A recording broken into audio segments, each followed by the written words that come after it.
Welcome to UPSC exam prep. आज है 6 जनवरी 2024 और स्वागत है आपका करंट अफेयर्स न्यूज डिस्कशन में। तो आइए शुरू करते हैं। आज का हमारा पहला आर्टिकल है आर्द्रभूमि शहर प्रत्यायन प्रणाली के बारे में। तो आइए देखते हैं।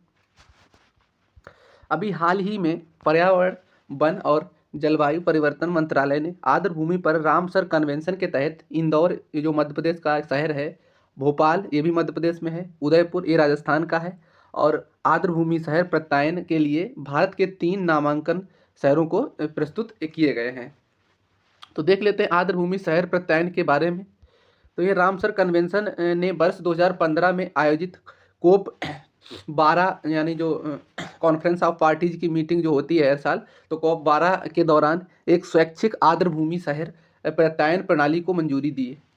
यह उन शहरों को मान्यता देता है जिन्होंने अपने शहरी आर्द्रभूमियों की सुरक्षा के लिए असाधारण कदम, मतलब बहुत कुछ ऐसे कदम उठाए हों जिससे आर्द्रभूमियों की सुरक्षा हुई हो और आर्द्रभूमि वहाँ सुरक्षित हो। यह शहरी और उप शहरी वातावरणों में आर्द्रभूमियों के महत्व को पहचानता है और इन आर्द्रभूमियों के संरक्षण और उनकी सुरक्षा के लिए उचित उपाय भी करता है। यह स्वैच्छिक योजना उन शहरों को अपने प्रयासों के लिए अंतर्राष्ट्रीय मान्यता और सकारात्मक प्रचार प्राप्त करने का अवसर प्रदान करती है, जो अपनी प्राकृतिक या मानव निर्मित जो आर्द्रभूमि होती हैं उनको महत्व देते हैं।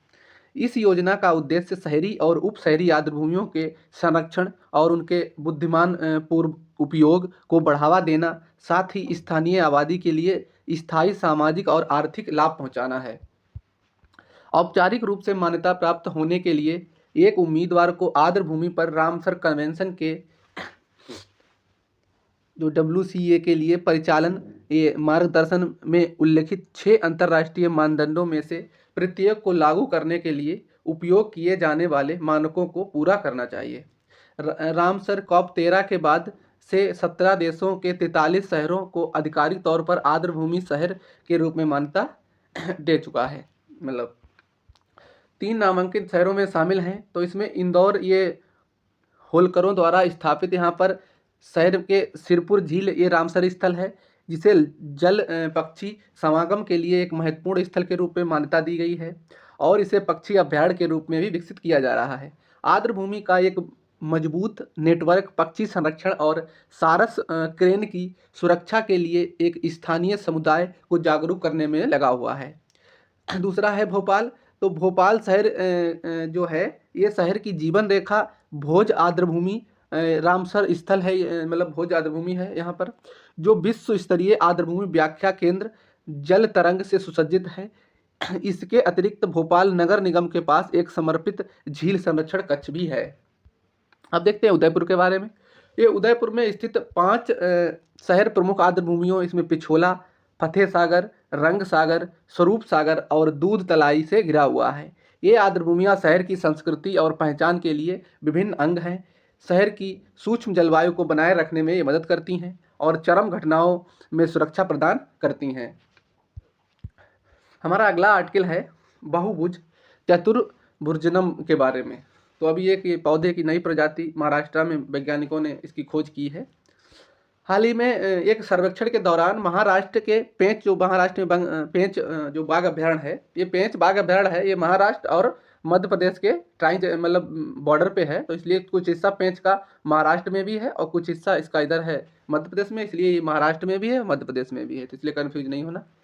ये अभ्यारण्य के गोल पहाड़ी द्वीप पर पॉलीगोनम जो जीनस की एक पौधे की प्रजाति की खोज की गई है। तो इस नए पौधे की प्रजाति के बारे में देखते हैं। ये अभ्यारण्य के गोल पहाड़ी द्वीप पर एक जड़ी बूटी पॉलीगोनम चतुर्भुजनम नामक एक नई पौधे की प्रजाति की खोज की गई है। ये पेंच भारत की स्थानिक 6 पौधों की प्रजातियां भी पाई जाती हैं पेंच में, और ये हैं एजिनेटा इंडिका, बोयर हबिया, क्रिस्पा, हेबेनेरिया ग्रिप्सोनी, बेर फोएटिडा, इफिजेनिया पलिडा और पेटालिडियम बारलेरियोटस और बारलेरिया गिब्सोनी। इसका कुछ प्रोनाउंसिएशन सही से नहीं, अजीब ही नाम है, तो आप देख लेना। पेंच बाघ अभ्यारण्य के बारे में मुख्य तथ्य देख लेते हैं। तो ये मध्य प्रदेश के सिवनी और छिंदवाड़ा मतलब जिलों के सतपुड़ा पहाड़ियों के दक्षिणी छोर पर स्थित है। और यह महाराष्ट्र और नागपुर जिले में एक इसको अलग अभयारण्य के रूप में विस्तृत करता है। इसका नाम पेंच नदी के नाम पर रखा गया है और ये अभयारण्य उत्तर से दक्षिण की ओर बहती, इसमें इंदिरा प्रियदर्शनी, पेंच राष्ट्रीय उद्यान और पेंच मोंगली अभयारण्य और एक बफर क्षेत्र इसमें शामिल है। ये यहाँ का भूभाग लहरदार है और ये अधिकांश क्षेत्र छोटी पहाड़ियों और किनारों पर खड़ी ढलानों से ढका हुआ है। यहाँ पर लहरदार स्थलाकृति का कारण नम है। आश्रय वाली घाटी से लेकर यहाँ तक खुले शुष्क पर्णपाती जंगल तक की पच्चीकारी को शामिल किया जाता है। यहाँ पर सागौन, साग, महुआ और विभिन्न घास की झाड़ियाँ पाई जाती हैं। जीव जंतुओं में यहाँ पर चीतल, सावर, नीलगाय, गौर, ये जो भारतीय बायसन है इसको गौर बोलते हैं, जंगली सुअर, बाघ, कुत्ते और भेड़िया यहाँ पर पाए जाते हैं। हमारा अगला आर्टिकल है पूर्वोत्तर अफ्रीकी चीता के बारे में। तो आइए देख लेते हैं। पूर्वोत्तर अफ्रीकी चीता कुछ इस तरह के दिखते हैं। विशेषज्ञों ने एक समूह ने अंतर्राष्ट्रीय प्रकृति संरक्षण संघ यानी IUCN ने पूर्वोत्तर अफ्रीकी चीता की स्थिति को सुभेद्य से संकटग्रस्त श्रेणी में पुनः वर्गीकृत करने की अपील की है। तो इसके बारे में देखते हैं। ये हॉर्न ऑफ अफ्रीका में पाया जाता है। ये सूडान चीता के नाम से भी जाना जाता है। ये उप सहारा प्रजाति मतलब उप सहारा प्रजाति का चीता है और इसकी आबादी की तुलना में ये दक्षिण अफ्रीकी चीता से अधिक निकटता से संबंधित ये है। इसकी लंबी पूंछ पीछा करते वक्त दिशा बदलते समय अपना संतुलन बनाए रखने में इसकी मदद करती है और दौड़ते वक्त 90 डिग्री तक का मुड़ भी आसानी से 90 डिग्री तक का मोड़ ये ले सकता है। ये पूर्वी अफ्रीकी जो अफ्रीका के दक्षिण में पाए जाने वाले इसके संबंधियों के सापेक्ष काफ़ी बड़ा होता है। जो पूर्वी अफ्रीकी चीता है उनसे काफ़ी ये बड़ा होता है और ये शारीरिक रूप से पूर्वी अफ्रीकी चीता जैसा ही दिखता है। ये समसामयिक अभिलेख जो दक्षिण सूडान और इथोपिया में ज्ञात है कि ये जानवर विस्तृत खुली भूमि, घास के मैदानों, अर्ध शुष्क क्षेत्रों और अन्य खुले आवासों में रहते हैं जहाँ शिकार प्रचुर मात्रा में होता है, जैसे कि पूर्वी सूडान और सवाना के क्षेत्र। इनको खतरा किससे है? तो ये उपप्रजाति के शावकों की लाल सागर के पार सऊदी अरब, संयुक्त अरब अमीरात और यमन जैसे अरब देशों में भारी तस्करी इनकी की जाती है, इसी से इनको खतरा है। संरक्षण की स्थिति इनकी क्या है? तो ये IUCN की जो लिस्ट में पहले तो सुभेद्य थे लेकिन अब मतलब यानी वनरेबल थे, अब इनको इससे इंडेंजर्ड श्रेणी में डालने की अपील की गई है। अभी जब आएगा नया आर्टिकल तो फिर देख लेंगे। हमारा अगला आर्टिकल है सिमलीपाल काई चटनी के बारे में। तो आइए देखते हैं। सिमलीपाल काई चटनी इस तरह से कुछ बनाई जाती है, देख सकते हैं आप। अभी हाल ही में उड़ीसा के मयूरभंज जिले के आदिवासी लोगों द्वारा लाल बुनकर चींटियों से बनाई गई सिमलीपाल काई चटनी को भौगोलिक पहचान टैग प्राप्त हुआ, मतलब इनको भौगोलिक संकेतक दिया गया है। सिमलीपाल काई चटनी के बारे में देखते हैं। तो ये मसालेदार चटनी उपचार के गुणों हेतु मयूरभंज क्षेत्र में लोकप्रिय है और ये आदिवासी लोगों का पोषण सुरक्षा के लिए महत्वपूर्ण मानी जाती है। मयूरभंज जिले में कई स्वदेशी लोग काई पिपुड़ी यानी लाल बुनकर चटनी इकट्ठा करने के लिए पास जंगल में जाते हैं। लगभग 500 आदिवासी परिवार कीड़ों को इकट्ठा करके और उनकी बनी चटनी बेचकर जीवन यापन करते हैं। स्वास्थ्य लाभ इसके क्या हैं? तो ये वैज्ञानिकों ने लाल बुनकर जो चींटियों का विश्लेषण किया और पाया कि इनमें मूल्यवान प्रोटीन, कैल्शियम, जस्ता, विटामिन B12, लोहा, मैग्नीशियम, पोटेशियम, सोडियम, तांबा, अमीनो अम्ल आदि शामिल हैं, जो प्रजातियों के सेवन से प्रतिरक्षा प्रणाली को बढ़ावा देने और उनकी बीमारियों को रोकने में मदद मिल सकती है। आदिवासी चिकित्सक और एक औषधीय तेल भी तैयार करते हैं जिसमें वे शुद्ध सरसों के तेल के साथ चींटियों को डुबोते हैं। 1 महीने के बाद इस मिश्रण का उपयोग करके शिशुओं के शरीर के तेल के रूप में ये जनजातियों द्वारा गठिया, दाद, अन्य बीमारियों के इलाज के लिए इनके लिए किया जाता है। इसका सेवन स्थायी लोग फिट और मजबूत रहने के लिए भी करते हैं। और ये अभी और 17 प्रोडक्ट को अलग अलग राज्यों के 17 प्रोडक्ट को मतलब GI टैग मिला है, तो उसके बारे में एक बार हम लोग देख लेते हैं। जो अलग अलग राज्यों के 17 उत्पादों को GI टैग मिला है तो उसमें आइए देखते हैं। इसमें ये इधर राज्य हैं, केंद्र शासित प्रदेश जो राज्य मतलब, और इधर GI टैग प्राप्त उत्पाद हैं उनको वो दिए गए हैं सारे। तो आइए इसकी लिस्ट एक बार देख लेते हैं संक्षेप में। तो उड़ीसा को कौन कौन से दिए गए हैं? तो अभी हमने काई चटनी तो देखी, बाकी और भी दिए गए हैं तो अलग अलग। तो देखते हैं। इसमें उड़ीसा में लंजिया, सौरा पेंटिंग, डोंगरिया कोंद साल और खजूरी गुड़, टोकन नाल मगजी, ये खाद्य पदार्थ है। सिमलीपाल काई चटनी, ये हमने देखा अभी उसके बारे में आर्टिकल। नायगढ़ कंतिमुड़ी बैगन और कोरापुट काला जीरा चावल, इनको उड़ीसा के इनको प्रोडक्ट को जीआई टैग दिया गया है अभी हाल ही में। अरुणाचल प्रदेश के भी कुछ मतलब उत्पादों को दिया गया है। इसमें हथकरघा कालीन, बांचो काष्ठ शिल्प, ये आदि कीकर, जो अदरक की एक प्रजाति है, आदि कीकर, तीन मतलब प्रोडक्ट को अरुणाचल प्रदेश में दिया गया है। और पश्चिम बंगाल में तंगेल साड़ी, गारद साड़ी, कोरियल साड़ी, काला नोनिया चावल, जो काला नोनिया चावल को दिया गया है, बंगाल का है ये। सुंदरबन का शहद को भी जीआई टैग प्राप्त हो गया है। जम्मू कश्मीर में रामबन अनारदाना होता है, जो रामबन मतलब फास्ट वगैरह में जो लोग रहते हैं तो खाते हैं, तो इसको उसको दिया गया है। गुजरात में कच्छ का एक खारेक है, उसको जीआई टैग दिया गया है। अगर लोकेशन देखना है तो ये उड़ीसा के मतलब ये भारत का हमारे मैप है, और ये भारत के मैप में यहाँ पे उड़ीसा है, और ये उसका बड़ा मैप दिखाया गया है। इसमें इसके एकदम पूर्वी क्षेत्र में ये सिमलीपाल टाइगर रिजर्व का क्षेत्र है। ये सिमलीपाल टाइगर रिजर्व का क्षेत्र है, आप देख सकते हैं। अब आइए हम अपना अगला आर्टिकल देखते हैं। तो हमारा अगला आर्टिकल है अब इसी में थोड़ा ये लाल बुनकर चींटियों के बारे में जानकारी दी गई है, तो इसके बारे में थोड़ा देख लेते हैं। लाल बुनकर चींटियों के बारे में तथ्य कुछ। तो ये जो मयूरभंज जिला है, जहाँ पे ये सिमलीपाल टाइगर रिजर्व है, यहाँ की स्थानिक हैं, और सिमलीपाल बाघ अभ्यारण्य सहित ये जिले के प्रत्येक ब्लॉक क्षेत्र के जंगलों में संपूर्ण बरस में बहुतायत में यहाँ पर पाई जाती हैं। ये पेड़ों पर कई घोंसलों वाली कॉलोनियां बनाती हैं, और प्रत्येक घोंसला लार्वा द्वारा उत्पादित रेशम के साथ सिले हुए पत्तों से बना होता है। ये अधिकतर आम, साल, जम्बू और कटहल जैसे पेड़ों पर निवास करती हैं। इसके द्वारा निर्मित घोंसले हवा के विरुद्ध काफ़ी मजबूत होते हैं, और पानी के लिए ये अभेद्य होते हैं, मतलब पानी के अंदर नहीं जा सकता। इनके घोंसले आमतौर पर आकार में अंडाकार होते हैं, और आकार में एक छोटी सी मुड़ी हुई और खुद से बंधी हुई एक पत्ती से लेकर कई पत्तियों वाले ये बड़े घोंसले होते हैं। इनके परिवारों के तहत 3 श्रेणियों में होती हैं, इसमें श्रमिक, प्रमुख श्रमिक और रानियां। श्रमिक एवं प्रमुख श्रमिक अधिकतर नारंगी रंग के होते हैं। तो आइए हम नेक्स्ट आर्टिकल अपना देख लें। हमारा अगला आर्टिकल है प्रेरणा कार्यक्रम के बारे में, तो आइए देखते हैं।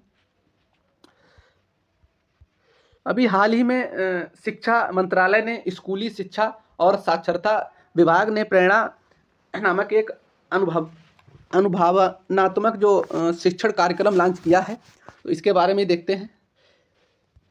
तो इसका उद्देश्य सभी प्रतियोगियों को एक सार्थक, अद्वितीय और प्रेरक अनुभव प्रदान करना है, जिससे उन्हें नेतृत्व गुणों के साथ साथ सशक्त बनाया जा सके।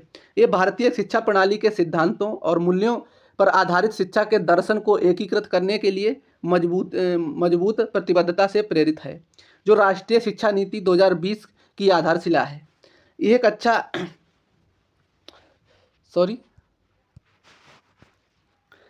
यह कक्षा 11 से 12 के जो छात्र होते हैं, उनमें चयनित छात्रों के लिए 1 सप्ताह तक चलने वाला आवासीय कार्यक्रम है। ये देश के विभिन्न हिस्सों में प्रत्येक सप्ताह 20 चयनित छात्रों, यानी इसमें 10 लड़के 10 लड़कियों को एक बैच कार्यक्रम में भाग लेना होगा।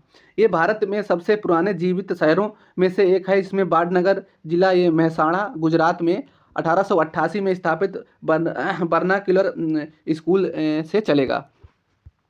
IIT गांधीनगर द्वारा तैयार प्रेरणा स्कूल का पाठ्यक्रम 9 मूल्य विषयों पर आधारित है। इसमें स्वाभिमान और विनय, शौर्य, साहस, परिश्रम, समर्पण, करुणा और सेवा, विविधता और एकता, सत्यनिष्ठा, शुचिता, नवाचार और जिज्ञासा, श्रद्धा और विश्वास, स्वतंत्रता और कर्तव्य। तो इसमें ये 9 मूल्य पर आधारित है। इसमें स्वाभिमान और विनय, फिर से एक बार देख लेते हैं। स्वाभिमान और विनय, शौर्य और साहस, परिश्रम और समर्पण, करुणा और सेवा, विविधता और एकता, सत्यनिष्ठा, शुचिता, नवाचार और जिज्ञासा, श्रद्धा और विश्वास, और स्वतंत्रता और कर्तव्य। इन 9 मूल्य पर आधारित विषयों पर ये होगा। ये दिन बार कार्यक्रम अनुसूची में योग, सचेतन, ध्यान, शस्त्र शामिल होंगे। इसके बाद जो इमोशनल शिक्षा, जो एजुकेशन है, भावनात्मक और अनुभवनात्मक विषयगत सत्र और व्यवहारिक दिलचस्प शिक्षण गतिविधियां इसमें शामिल होंगी। और साथ ही शाम की गतिविधियों में प्राचीन और विरासत स्थलों का दौरा, प्रेरणादायक फिल्म स्क्रीनिंग, मिशन जीवन, रचनात्मक गतिविधियां, प्रतिभा शो आदि शामिल होंगे। यह एक समग्र शिक्षण दृष्टिकोण सुनिश्चित करेंगे। इसके अलावा ये छात्र विविध गतिविधियों में संलग्न होंगे, जैसे स्वदेशी ज्ञान प्रणालियों, नवीनतम अत्याधुनिक तकनीकों को अपनाएंगे और प्रेरणादायक जो व्यक्तित्वों को ये सीखेंगे। चयन की प्रक्रिया क्या है? तो एक छात्र पोर्टल के माध्यम से पंजीकरण कर सकते हैं, जिसमें आवेदक आवश्यक विवरण भर सकते हैं। पंजीकृत आवेदन पोर्टल पर आधारित चयन प्रक्रिया से गुजरेंगे। ये आवेदक विभिन्न गतिविधियों के माध्यम से निर्दिष्ट प्रेरणा उत्सव और दिवस पर स्कूल ब्लॉक स्तर पर आयोजित चयनित प्रक्रियाओं में भी शामिल हो सकते हैं। हमारा अगला आर्टिकल है स्वदेश दर्शन 2.0 योजना के बारे में। तो ये देखते हैं। अभी पर्यटन मंत्रालय ने डिब्रूगढ़ वन्यजीव अभ्यारण्य को स्वदेश दर्शन 2.0 में शामिल किया है। तो ये देश के टिकाऊ और जिम्मेदार पर्यटन स्थलों को विकसित करने के लिए भारत सरकार के पर्यटन मंत्रालय द्वारा 2015 में इसको लॉन्च किया गया था। इसमें 100% जो पैसा केंद्र सरकार द्वारा ही खर्च किया जाता है और इसी योजना के तहत पर्यटन मंत्रालय देश के पर्यटन बुनियादी ढांचों के विकास के लिए राज्य सरकारों के केंद्र शासित प्रदेशों, उसके प्रशासन और केंद्रीय एजेंसियों को वित्तीय सहायता प्रदान करता है। स्वदेश दर्शन योजना के तहत स्वीकृत परियोजनाओं का संचालन, रखरखाव और संबंधित राज्य सरकार एवं केंद्र शासित प्रदेश शासन की जिम्मेदारी लेते हैं। स्वदेश दर्शन 2.0 के बारे में देखते हैं। तो ये पर्यटन मंत्रालय ने नीति और संस्थागत सुधारों द्वारा समर्पित पर्यटन और संबंध बुनियादी ढांचे, परिवर्तन सेवाओं, मानव पूंजी विकास और गंतव्य प्रबंधन और प्रचार को कवर करने वाले टिकाऊ और जिम्मेदार पर्यटन स्थलों को विकास के लिए अपनी जो स्वदेश दर्शन योजना को स्वदेश दर्शन 2.0 के रूप में नया रूप दिया गया है। स्वदेश दर्शन 2.0 योजना का उद्देश्य पर्यटन और आतिथ्य के निजी क्षेत्र के निवेश में वृद्धि की परिकल्पना करना है। इससे पर्यटन के क्षेत्र में सार्वजनिक निजी भागीदारी यानी BBB मॉडल को बढ़ाने और उस योजना के तहत निर्मित करने वाली संपत्तियों का संचालन में रखरखाव में मदद मिलेगी। डिब्रूगढ़ वन्यजीव अभ्यारण्य के बारे में देख लेते हैं। तो ये डिब्रूगढ़ वन्यजीव अभ्यारण्य ये उड़ीसा के बारगढ़ जिले के हीराकुंड बांध जो महानदी पर है, यहाँ पर स्थित है। ये प्रसिद्ध स्वतंत्रता सेनानी वीर सुरेंद्र साई के कारण विशेष उल्लेख किया गया है। अंग्रेजों के खिलाफ विद्रोह के दौरान 12 पथरा में उनका आधार अभ्यारण्य के भीतर स्थित था। 1985 में वन्यजीव अभ्यारण्य घोषित किया गया था ये, और ये वनस्पति यहाँ पर शुष्क पर्णपाती मिश्रित वन यहाँ पर पाए जाते हैं। प्रमुख मतलब वृक्ष यहाँ पर वृक्ष असना, बीजा, आंवला और धौरा आदि यहाँ पर पाए जाते हैं। जीव जंतुओं में यहाँ पर घने जंगल हैं और कई प्रकार के जानवर रहते हैं, जैसे स्लॉथ, भालू, तेंदुआ, लकड़बग्गा, चित्तीदार हिरण, मृग, सांभर, गौर, नीलगाय, बाइसन, लंगूर आदि यहाँ पर पाए जाते हैं। लगभग ये सभी जगह पाए जाते हैं। हमारा अगला आर्टिकल है खादी और ग्रामोद्योग आयोग के बारे में, यानी KBIC के बारे में। भारतीय गुणवत्ता परिषद और खादी और ग्रामोद्योग आयोग ने हाल ही में खादी के उत्पादों की गुणवत्ता बढ़ाने के लिए कारीगरों को प्रशिक्षित करने और खादी के लिए मेड इन इंडिया लेबल पेश करने के लिए एक प्रारंभिक समझौते पर हस्ताक्षर किए हैं। खादी और ग्रामोद्योग के बारे में देखते हैं। ये खादी और ग्रामोद्योग आयोग अधिनियम 1956 के तहत स्थापित एक वैधानिक निकाय है। ये भारत के भीतर खादी और ग्रामोद्योग के संबंध में सूक्ष्म, लघु एवं मध्यम उद्यम मंत्रालय के तहत एक शीर्ष संगठन है। KBIC जहां एक आवश्यक हो वहां ग्रामीण विकास में लगी अन्य एजेंसियों के साथ समन्वय और ग्रामीण क्षेत्रों में खादी और ग्रामोद्योग के विकास के लिए कार्यक्रमों की योजना, प्रचार, संगठन और कार्यान्वयन की जिम्मेदारी इसने ली है। इसके KBIC के कार्य इस प्रकार हैं, जैसे कि उत्पादों को आपूर्ति के लिए कच्चे माल और उपकरणों का रणनीतिक भंडारण बनाना, कच्चे माल और अर्ध तैयार माल के रूप में संसाधित सामान्य सेवा सुविधाएं बनाना, और KBI उत्पादों का विपणन यानी मार्केटिंग और के लिए सुविधाओं का प्रावधान करना। खादी और ग्रामोद्योग या हस्तशिल्प के उत्पादों में बिक्री और उनकी मार्केटिंग को बढ़ाना, खादी और ग्रामोद्योग क्षेत्रों में कार्यरत उत्पादन, तकनीकी उपकरणों, अनुसंधान को प्रोत्साहित करना और बढ़ावा देने के लिए जिम्मेदारी इसने ली है। डिजाइन, प्रोटोटाइप और अन्य तकनीकी जानकारियों की आपूर्ति के माध्यम से खादी और ग्रामोद्योग के विकास, मार्गदर्शन के लिए संस्थानों, व्यक्तियों और वित्तीय सहायता इसकी प्रदान करेगा। उत्पादों की वास्तविकता सुनिश्चित करना उत्पादों की जो वास्तविकता सुनिश्चित करना और खादी और ग्रामोद्योग के उत्पादों की गुणवत्ता के लिए मानक निर्धारित करना। राज्य स्तर पर अपने अपने राज्यों के KVIC योजनाओं को प्रभावी ढंग से लागू करना और उसके लिए खादी और ग्रामो उद्योग के बोर्ड की स्थापना की गई है। KVIC के अंतर्गत निम्नलिखित योजनाओं में कुछ शामिल हैं, जैसे कि प्रधानमंत्री रोजगार सृजन कार्यक्रम, बाजार संवर्धन विकास सहायता और ब्याज सब्सिडी पात्रता प्रमाण पत्र, खादी कारीगर के लिए वर्कशेड योजना, मौजूद कमजोर खादी संस्थानों के लिए बुनियादी ढांचा मजबूत करना और मार्केटिंग बुनियादी ढांचे के लिए सहायता करना, खादी सुधार और विकास कार्यक्रम, पारंपरिक उद्योगों के पुनर्जन्म हेतु निधि योजना आदि इसमें शामिल हैं। अब हनी मिशन के बारे में थोड़ा देख लेते हैं। तो भारतीय गुणवत्ता परिषद के बारे में मुख्य तथ्य देख लेते हैं। भारतीय गुणवत्ता परिषद के बारे में मुख्य तथ्य देखते हैं। तो ये QCI की स्थापना 1997 में भारत सरकार और भारतीय उद्योग और संयुक्त रूप से की गई थी। इसका प्रतिनिधित्व 3 प्रमुख उद्योगों संघों या एसोसिएटेड चैम्बर्स ऑफ कॉमर्स एवं इंडस्ट्री ऑफ इंडिया, भारतीय उद्योग परिसंघ और भारतीय वाणिज्यिक एवं उद्योग मंडल द्वारा किया गया था। इसका उद्देश्य राष्ट्रीय मान्यता संरचना की स्थापना करना, संचालन करना और राष्ट्रीय गुणवत्ता अभियान के माध्यम से गुणवत्ता को बढ़ावा देना है। QCI अपने स्वयं के मेमोरेंडम ऑफ एसोसिएशन नियमों और विनियमों के साथ एक गैर लाभकारी सोसाइटी के रूप में पंजीकृत है। ये औद्योगिक नीति संवर्धन विभाग, वाणिज्यिक एवं उद्योग मंत्रालय QCI के लिए नोडल मंत्रालय है। हमारा अगला आर्टिकल है कूनो राष्ट्रीय उद्यान के बारे में। तो आइए देखते हैं। अभी हाल ही में मध्य प्रदेश के श्योपुर जिले में कूनो राष्ट्रीय उद्यान में नामियाई जो चीता है उसके आशा के 3 शावकों का जन्म हुआ है। अभी जो लाए गए थे वहाँ से चीते, उसमें अभी 3 चीतों को जन्म दिया है, बच्चों को जन्म दिया है। तो ये मध्य प्रदेश के श्योपुर जिले में स्थित है कूनो नेशनल मतलब राष्ट्रीय उद्यान, और ये विंध्यन पहाड़ियों के पास स्थित है। इसका नाम कूनो नदी, जो चंबल की मुख्य सहायक नदियों में से एक है, इसके नाम पर रखा गया है। इसकी शुरुआत में वन्यजीव अभ्यारण्य के रूप में स्थापित 2018 में ही सरकार ने इसकी स्थिति को राष्ट्रीय उद्यान में बदल दिया और इसे भारत में चीता के परिचय के लिए कार्य योजना के तहत चुना गया था। अभी हाल ही में चीतों के पुनरुत्पादन के कारण इसे संरक्षण और पुनर्स्थापन के लिए अंतर्राष्ट्रीय मान्यता प्राप्त हुई है। पार्क में इसमें वनस्पति उष्णकटिबंधीय शुष्क पर्णपाती जंगल से लेकर सवाना घास के मैदान पाए जाते हैं। यहाँ की विशेषता यह है कि यहाँ की चट्टानी पहाड़ियाँ, खड्ड और पठार यहाँ पर हैं। वनस्पतियों में यहाँ पर करधई, सलाई, खैर और खैर के पेड़, वन क्षेत्र यहाँ पर पाए जाते हैं।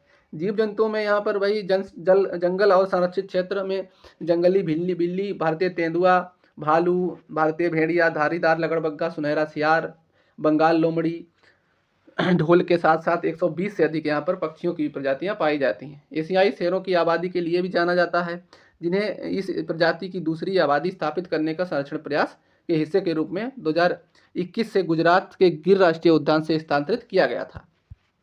हमारा अगला आर्टिकल है फॉग पॉस डिवाइस के बारे में। तो आइए देखते हैं। अभी हाल ही में भारतीय जो रेलवे ने सुचारू रेल संचालन सुनिश्चित करने के लिए कोहरे के दौरान 19,742 फॉग पॉस डिवाइस का प्रावधान किया है। तो यह GPS आधारित एक नेविगेशन डिवाइस है। ये लोको पायलट को घने कोहरे की स्थिति के संचालन करने में मदद करेगा। ये लोको पायलट को सिग्नल, लेवल क्रॉसिंग, मानव युक्त या मानव रहित स्थायी गति प्रतिबंध, तटस्थ खंड जैसे निश्चित स्थलों के स्थान से जो संबंध में ऑन बोर्ड वास्तविक समय की जानकारी प्रदान करता है। इसमें प्रदर्शन के साथ साथ आवाज मार्गदर्शन भी इसमें शामिल है। ये भौगोलिक क्रम में आने वाले अगले 3 निश्चित स्थलों के दृष्टिकोण के संकेत प्रदर्शित करता है और ये दृष्टिकोण पर लगभग 500 मीटर तक ध्वनि संदेश भी प्रदर्शित करता है। इन डिवाइसों की सामान्य विशेषताएं सभी प्रकार के खंड जैसे सिंगल लाइन, डबल लाइन, विद्युतीकृत गैर विद्युतीकृत खंडों के लिए उपयुक्त होगी। सभी प्रकार के इलेक्ट्रिक और डीजल इंजनों के लिए उपयुक्त है। 160 किलोमीटर प्रति घंटे तक की ट्रेन की गति के लिए उपयुक्त है। 18 घंटे के लिए ये build in rechargeable battery backup है इसका। ये पोर्टेबल आकार का में कॉम्पैक्ट, वजन का हल्का, बैटरी रहित 1.5 किलोग्राम से अधिक नहीं है और ये मजबूत डिजाइन वाला भी है। लोको पायलट ड्यूटी से फिर शुरू करने के लिए डिवाइस के साथ में लोको पायलट तक आसानी से ले जाया जा सकता है। इसे लोकोमोटिव के कैब डेस्क पर आसानी से रखा जा सकता है। ये एक स्टैंड लोन प्रणाली है और ये कोहरे, बारिश या धूप जैसे मौसमी स्थितियों में भी अब प्रभावित इन लोग को इन पर प्रभाव नहीं पड़ता है, अपना काम बराबर करती रहते हैं। हमारा अगला आर्टिकल है सिक्की घास के बारे में। तो आइए देखते हैं। अभी जलवायु परिवर्तन और वर्ष भर के आयोजित होने वाले देशव्यापी व्यापार मेलों में सिक्की स्टॉलों की स्थापना में वित्तीय सहायता प्रदान करने के लिए सरकार के असफल वादे के कारण सिक्की कारीगरों को आजीविका का नुकसान उठाना पड़ रहा है, क्योंकि उनने बना लिए अपने सिक्की घास से कुछ इस तरह से अपने प्रोडक्ट बनाते हैं। तो अब सरकार ने कोई मेला वगैरह ये आयोजित किए नहीं गए, तो उनका ये स्टॉक में रह गया। सिक्की घास डिजाइनोइड्स घास परिवार से संबंधित है। यह ईख घास का एक मतलब समृद्ध पीली किस्म है, जिसे स्थानीय तौर पर कैंचा के नाम से जाना जाता है। इसके सूखने पर सुनहरी चमक के कारण इसे गोल्डन ग्रास भी कहा जाता है। इसे वैज्ञानिक रूप से क्रिसोपोगेन जिजानियोडिस कहा जाता है। इसका उल्लेख रामायण जैसे प्राचीन संस्कृत ग्रंथों में मिलता है, जहाँ इसे बीरन, सुगंधित मूल और उसिर और नालद के रूप में जाना जाता है।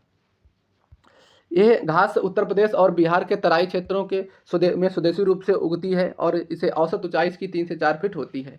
इसके तने का लगभग कलाकृतियां बनाने के लिए, जड़ों का उपयोग तेल निकालने के लिए किया जाता है, और ये तेल उपयोग सुगंध और औषधीय प्रयोजनों के लिए किया जाता है। ये पहाड़ी इलाकों, मिट्टी के कटाव को रोकने के लिए भी उगाए जाते हैं पहाड़ी इलाकों में।